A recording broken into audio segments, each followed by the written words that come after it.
আজকে ভাবলাম যে আমার প্রত্যেক দিন রাত্রে কি কি কাজ থাকে খাওয়া দাওয়া হয়ে যাওয়ার পরেও, ঠিক আছে, সেগুলোই তোমাদের সঙ্গে শেয়ার করব। তো দেখতে পেলে কত বাসন জমেছে, সারাদিন কিন্তু প্রচুর বাসন ধুতেই থাকি, যখনই রান্না হয় খাওয়া হয় বাসন ধুতেই থাকি। তারপরে শুধু রাত্রে খাওয়া দাওয়ার পরে এই বাসনগুলো জমেছে। তারপর মাম্মামকে যখন যখন খাওয়াই ওর বাসন তো সঙ্গে সঙ্গে ধুয়ে ফেলি, তারপরেও এত বাসন জমে যায়।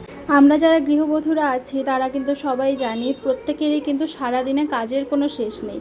কিন্তু দুর্ভাগ্যের বিষয়, মানে আমি আমার দিক থেকেই বলছি যে আমার কিছু পরিচিত লোক শ্বশুরবাড়ির তরফের, তারা মনে করে যে আমি তো বরের সঙ্গে আলাদা থাকি, খুব আরামে থাকি, আমার আর কী কাজ, সারাদিন শুয়ে বসে থাকি। ঠিক আছে, আমাকে অনেকে একথাও বলেছে, মানে আমার শ্বশুর শাশুড়ি নয়, তাদের পরিচিত লোক, যে গ্যাসে রান্না করা আর কি এমন খাটনির বিষয়। ঠিক আছে, মানে আমি কি বলবো, খুব হাসি পায়। মনে হয় তাদের মুখের উপর বলি যে এসে একদিন থেকে আমার জায়গাটা সামলে দিয়ে দেখে যাও।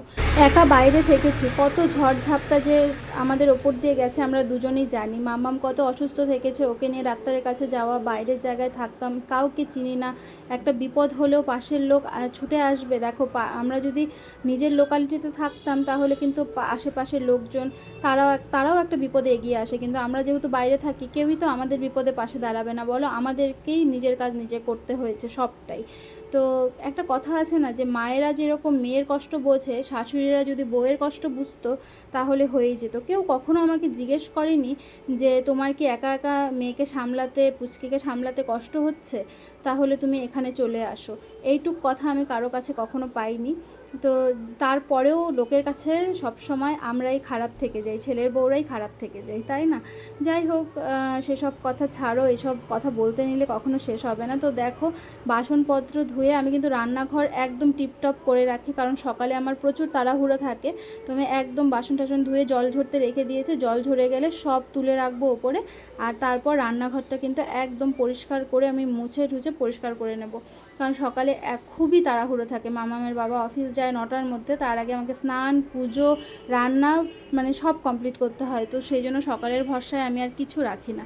তো দেখো, আমি মোটামুটি সব পরিষ্কার করে নিয়েছি, ঘর মুছে নিয়েছি, আর এবার হচ্ছে বাসনগুলো রেখে নিলাম। এই দেখো, রান্নাঘর একদম টিপটপ, আমার পক্ষে যতটুকু রাখা সম্ভব আর কি, একদম পরিষ্কার করে নিয়েছি। আর বাসনও রাখা হয়ে গেছে।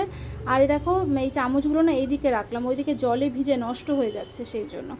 তো চলো, এবার রান্নাঘরের কাজ তো শেষ হলো। আর মানে আমার শরীরের কোমর এত ব্যথা করছে কি বলবো, প্রচণ্ড কোমর ব্যথা করছে। তো এবার রান্নাঘরের লাইট করে দিলাম অফ, আর আমি এবার একটু বেসিনের আয়নাটাকে মুছে নিলাম। মাঝে মাঝে না মুছলে না কেমন জলের ছিটে ছিটে ভরে কেমন হয়ে থাকে। তো এবার মুখটা ধুয়ে, সারাদিন নিজের শরীরের যত্ন করার তো এক ফোঁটাও সময় পাই না, আর করিও না, জানো তো।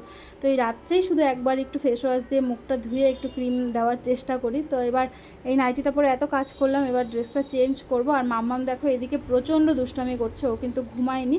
তো এই যে মুখ ঠুক ধুয়ে ড্রেস চেঞ্জ করে চলে এলাম, এবার হচ্ছে শুতে যাব।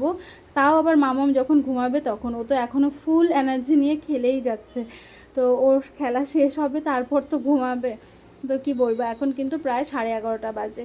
তো দেখো, এই যে দুষ্টুটা দুষ্টামি করছে, আর আমি যখনই মুখে ক্রিম দিতে আসি ও আমার মুখ থেকে ক্রিম নিয়ে নিজের মুখে মাখে।